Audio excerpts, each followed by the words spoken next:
This audiobook is made by RealmofAudiobook. Book 7. What is badness? It is that which thou hast often seen. And on the occasion of everything which happens keep this in mind, that it is that which thou hast often seen. Everywhere up and down thou wilt find the same things, with which the old histories are filled, those of the Middle Ages and those of our own day, with which cities and houses are filled now. There is nothing new.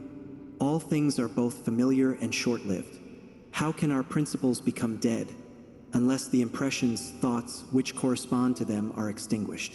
But it is in thy power continuously to fan these thoughts into a flame. I can have that opinion about anything which I ought to have. If I can, why am I disturbed? The things which are external to my mind have no relation at all to my mind. Let this be the state of thy affects, and thou standest erect. To recover thy life is in thy power. Look at things again as thou didst use to look at them, for in this consists the recovery of thy life. The idle business of show, plays on the stage, flocks of sheep, herds, exercises with spears, a bone cast to little dogs, a bit of bread into fish ponds, laborings of ants and burden carrying, runnings about of frightened little mice, puppets pulled by strings, all alike. It is thy duty then in the midst of such things to show good humor and not a proud air. To understand, however, that every man is worth just so much as the things are worth about which he busies himself. In discourse thou must attend to what is said, and in every movement thou must observe what is doing. And in the one thou shouldst see immediately to what end it refers, but in the other watch carefully what is the thing signified. Is my understanding sufficient for this or not? If it is sufficient, I use it for the work as an instrument given by the universal nature. But if it is not sufficient, then either I retire from the work and give way to him who is able to do it better, unless there be some reason why I ought not to do so, or I do it as well as I can, taking to help me the man who with the aid of my ruling principle can do what is now fit and useful for the general good. For whatsoever either by myself or with another I can do, ought to be directed to this only, to that which is useful and well suited to society. How many after being celebrated by fame have been given up to oblivion? And how many who have celebrated the fame of others have long been dead? Be not ashamed to be helped, for it is thy business to do thy duty like a soldier in the assault on a town. How then, if being lame thou canst not mount up on the battlements alone, but with the help of another it is possible? Let not future things disturb thee, for thou wilt come to them, if it shall be necessary, having with thee the same reason which now thou usest for present things. All things are implicated with one another, and the bond is holy, and there is hardly anything unconnected with any other thing. For things have been coordinated, and they combine to form the same universe order. For there is one universe made up of all things, and one God who pervades all things, and one substance and one law, one common reason in all intelligent animals, and one truth. If indeed there is also one perfection for all animals which are of the same stock and participate in the same reason. Everything material soon disappears in the substance of the whole, and everything formal, causal, is very soon taken back into the universal reason, and the memory of everything is very soon overwhelmed in time. To the rational animal the same act is according to nature and according to reason. Be thou erect or be made erect. Just as it is with the members in those bodies which are united in one, so it is with rational beings which exist separate, for they have been constituted for one cooperation. And the perception of this will be more apparent to thee, if thou often sayest to thyself that I am a member mu lambda omicron of the system of rational beings. But if, using the letter R, thou sayest that thou art a part muro omicron, thou dost not yet love men from thy heart. Beneficence does not yet delight thee for its own sake. 52 Thou still doest it barely as a thing of propriety, and not yet as doing good to thyself. Let there fall externally what will on the parts which can feel the effects of this fall. For those parts which have felt will complain, if they choose. But I, unless I think that what has happened is an evil, am not injured. And it is in my power not to think so. Whatever anyone does or says, I must be good, just as if the gold or the emerald or the purple were always saying this. Whatever anyone does or says, I must be emerald and keep my color. The ruling faculty does not disturb itself. Does not frighten itself or cause itself pain. But if anyone else can frighten or pain it, let him do so, For the faculty itself will not by its own opinion turn itself into such ways.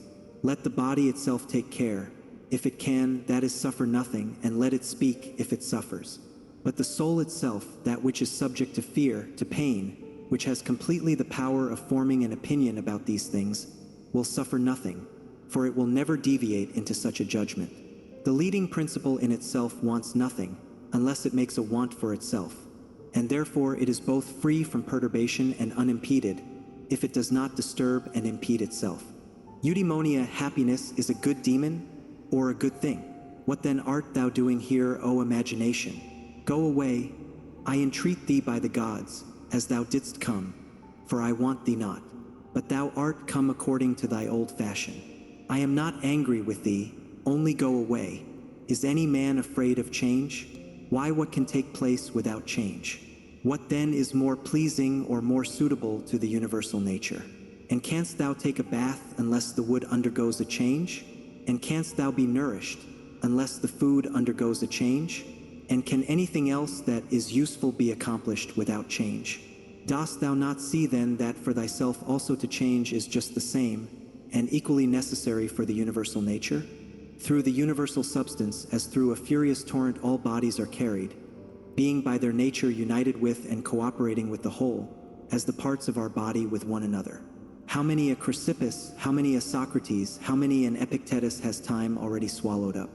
And let the same thought occur to thee with reference to every man and thing. One thing only troubles me, lest I should do something which the constitution of man does not allow, or in the way which it does not allow, or what it does not allow now.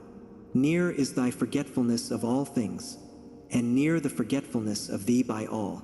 It is peculiar to man to love even those who do wrong.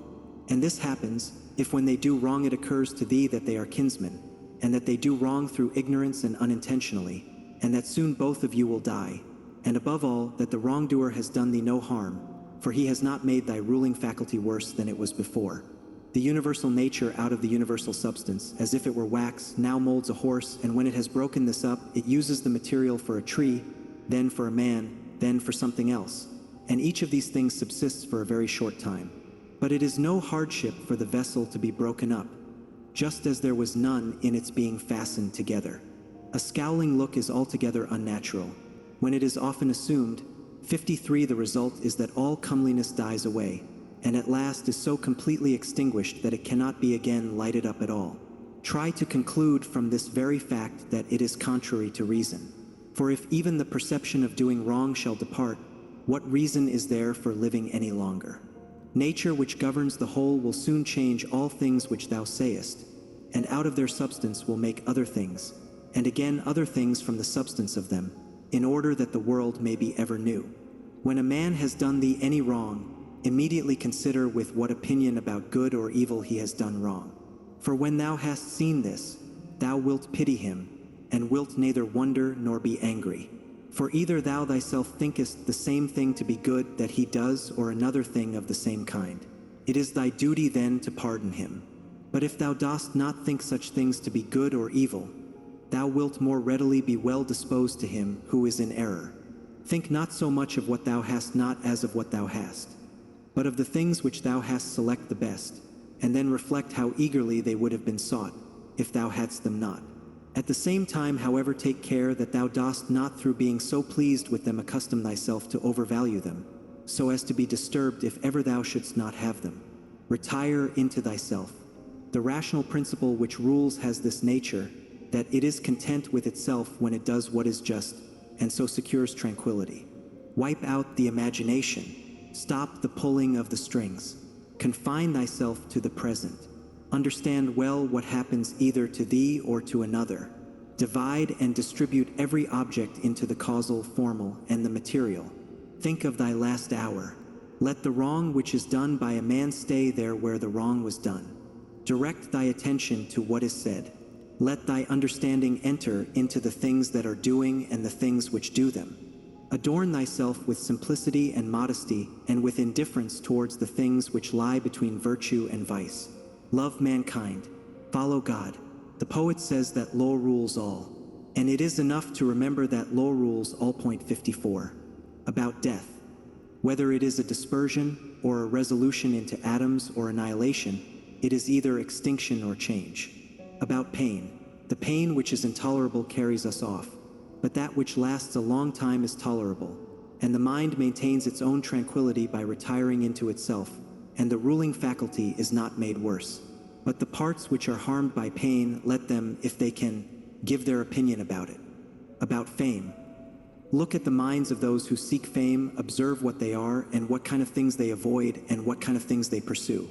And consider that as the heaps of sand piled on one another hide the former sands, so in life the events which go before are soon covered by those which come after. From Plato.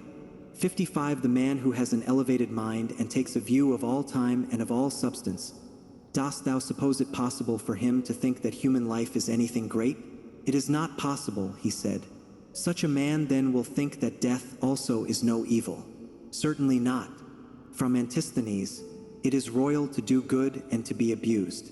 It is a base thing for the countenance to be obedient and to regulate and compose itself as the mind commands, and for the mind not to be regulated and composed by itself.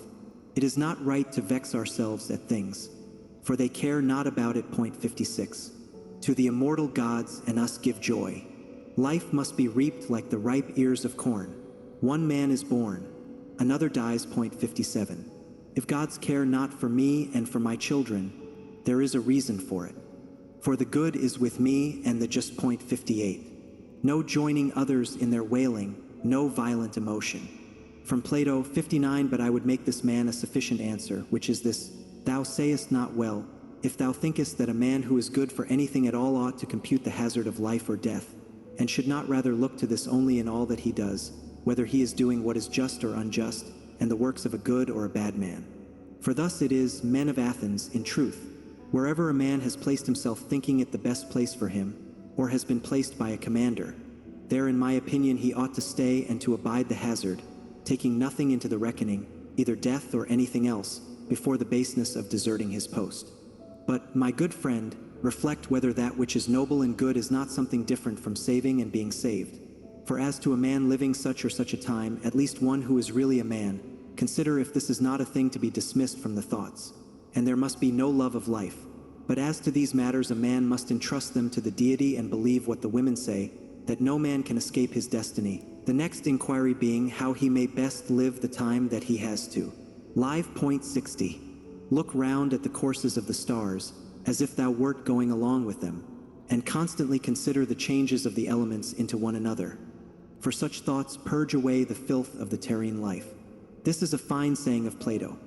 61. That he who is discoursing about men should look also at earthly things as if he viewed them from some higher place. Should look at them in their assemblies, armies, agricultural labors, marriages, treaties, births, deaths, noise of the courts of justice, desert places, various nations of barbarians, feasts, lamentations, markets, a mixture of all things and an orderly combination of contraries. Consider the past, such great changes of political supremacies. Thou mayest foresee also the things which will be, for they will certainly be of like form, and it is not possible that they should deviate from the order of the things which take place now. Accordingly, to have contemplated human life for 40 years is the same as to have contemplated it for 10,000 years. For what more wilt thou see? That which has grown from the earth to the earth, but that which has sprung from heavenly seed, back to the heavenly realms returns. Point 62. This is either a dissolution of the mutual involution of the atoms, or a similar dispersion of the unsentient elements. With food and drinks and cunning magic arts turning the channel's course to scape from death. Point 63. The breeze which heaven has sent we must endure, and toil without complaining. Another may be more expert in casting his opponent, but he is not more social, nor more modest, nor better disciplined to meet all that happens, nor more considerate with respect to the faults of his neighbors. Where any work can be done conformably to the reason which is common to gods and men, there we have nothing to fear. For where we are able to get profit by means of the activity which is successful and proceeds according to our constitution, there no harm is to be suspected. Everywhere and at all times it is in thy power piously to acquiesce in thy present condition, and to behave justly to those who are about thee, and to exert thy skill upon thy present thoughts, that nothing shall steal into them without being well examined. Do not look around thee to discover other men's ruling principles, but look straight to this, to what nature leads thee, both the universal nature through the things which happen to thee, and thy own nature through the acts which must be done by thee. But every being ought to do that which is according to its constitution, and all other things have been constituted for the sake of rational beings, just as among irrational things the inferior for the sake of the superior, but the rational for the sake of one another. The prime principle, then, in man's constitution is the social, and the second is not to yield to the persuasions of the body, for it is the peculiar office of the rational and intelligent motion to circumscribe itself, and never to be overpowered either by the motion of the senses or of the appetites, for both are animal. But the intelligent motion claims superiority and does not permit itself to be overpowered by the others. And with good reason, for it is formed by nature to use all of them. The third thing in the rational constitution is freedom from error and from deception. Let then the ruling principle holding fast to these things go straight on, and it has what is its own. Consider thyself to be dead, and to have completed thy life up to the present time, and live according to nature the remainder which is allowed thee. Love that only which happens to thee and is spun with the thread of thy destiny. For what is more suitable? In everything which happens keep before thy eyes those to whom the same things happened, and how they were vexed, and treated them as strange things, and found fault with them. And now where are they? Nowhere. Why then dost thou too choose to act in the same way? And why dost thou not leave these agitations which are foreign to nature, to those who cause them and those who are moved by them? And why art thou not altogether intent upon the right way of making use of the things which happen to thee? For then thou wilt use them well, and they will be a material for thee to work on. Only attend to thyself, and resolve to be a good man in every act which thou doest. And remember, 64. Look within. Within is the fountain of good, and it will ever bubble up, if thou wilt ever dig. The body ought to be compact, and to show no irregularity either in motion or attitude. For what the mind shows in the face by maintaining in it the expression of intelligence and propriety, that ought to be required also in the whole body. But all of these things should be observed without affectation. The art of life is more like the wrestler's art than the dancer's, in respect of this, that it should stand ready and firm to meet onsets which are sudden and unexpected. Constantly observe who those are whose approbation thou wishest to have, and what ruling principles they possess. For then thou wilt neither blame those who offend involuntarily, nor wilt thou want their approbation, if thou lookest to the sources of their opinions and appetites. Every soul, the philosopher says, is involuntarily deprived of truth. Consequently, in the same way, it is deprived of justice and temperance and benevolence and everything of the kind. It is most necessary to bear this constantly in mind, for thus thou wilt be more gentle towards all. In every pain let this thought be present, that there is no dishonor in it, nor does it make the governing intelligence worse, for it does not damage the intelligence either so far as the intelligence is rational 65 or so far as it is social. Indeed, in the case of most pains let this remark of Epicurus aid thee, that pain is neither intolerable nor everlasting, if thou bearest in mind that it has its limits, and if thou addest nothing to it in imagination. And remember this too, that we do not perceive that many things which are disagreeable to us are the same as pain, such as excessive drowsiness, and the being scorched by heat, and the having no appetite. When then thou art discontented about any of these things, say to thyself that thou art yielding to pain. Take care not to feel towards the inhuman, as they feel towards men. 66. How do we know if Telogs was not superior in character to Socrates? For it is not enough that Socrates died a more noble death, and disputed more skillfully with the sophists, and passed the night in the cold with more endurance, and that when he was bid to arrest Leon of Salamis, 67, he considered it more noble to refuse, and that he walked in a swaggering way in the streets. 68. Though as to this fact one may have great doubts if it was true. But we ought to inquire what kind of a soul it was that Socrates possessed, and if he was able to be content with being just towards men and pious towards the gods, neither idly vexed on account of men's villainy, nor yet making himself a slave to any man's ignorance, nor receiving as strange anything that fell to his share out of the universal, nor enduring it as intolerable, nor allowing his understanding to sympathize with the affects of the miserable flesh. Nature has not so mingled the intelligence with the composition of the body, as not to have allowed thee the power of circumscribing thyself and of bringing under subjection to thyself all that is thy own. for it is very possible to be a divine man and to be recognized as such by no one. Always bear this in mind. And another thing too, that very little indeed is necessary for living a happy life. And because thou hast despaired of becoming a dialectician and skilled in the knowledge of nature, do not for this reason renounce the hope of being both free and modest and social and obedient to God. It is in thy power to live free from all compulsion in the greatest tranquility of mind, even if all the world cry out against thee as much as they choose, and even if wild beasts tear in pieces the members of this kneaded matter which has grown around thee. For what hinders the mind in the midst of all this from maintaining itself in tranquility and in a just judgment of all surrounding things and in a ready use of the objects which are presented to it, so that the judgment may say to the thing which falls under its observation, this thou art in substance reality, though in men's opinion thou mayest appear to be of a different kind. And the use shall say to that which falls under the hand, thou art the thing that I was seeking. For to me that which presents itself is always a material for virtue both rational and political, and in a word, for the exercise of art, which belongs to man or God. For everything which happens has a relationship either to God or man, and is neither new nor difficult to handle, but usual and apt matter to work on. The perfection of moral character consists in this, in passing every day as the last, and in being neither violently excited nor torpid nor playing the hypocrite. The gods who are immortal are not vexed because during so long a time they must tolerate continually men such as they are and so many of them bad. And besides this, they also take care of them in all ways. But thou, who art destined to end so soon, art thou wearied of enduring the bad, and this too when thou art one of them? It is a ridiculous thing for a man not to fly from his own badness, which is indeed possible, but to fly from other men's badness, which is impossible. Whatever the rational and political social faculty finds to be neither intelligent nor social, it properly judges to be inferior to itself.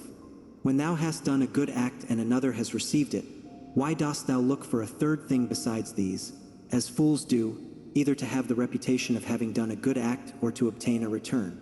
No man is tired of receiving what is useful, but it is useful to act according to nature. Do not then be tired of receiving what is useful by doing it to others. The nature of the all moved to make the universe. But now either everything that takes place comes by way of consequence or continuity, or even the chief things towards which the ruling power of the universe directs its own movement are governed by no rational principle. This audiobook is made by Realm of Audiobook.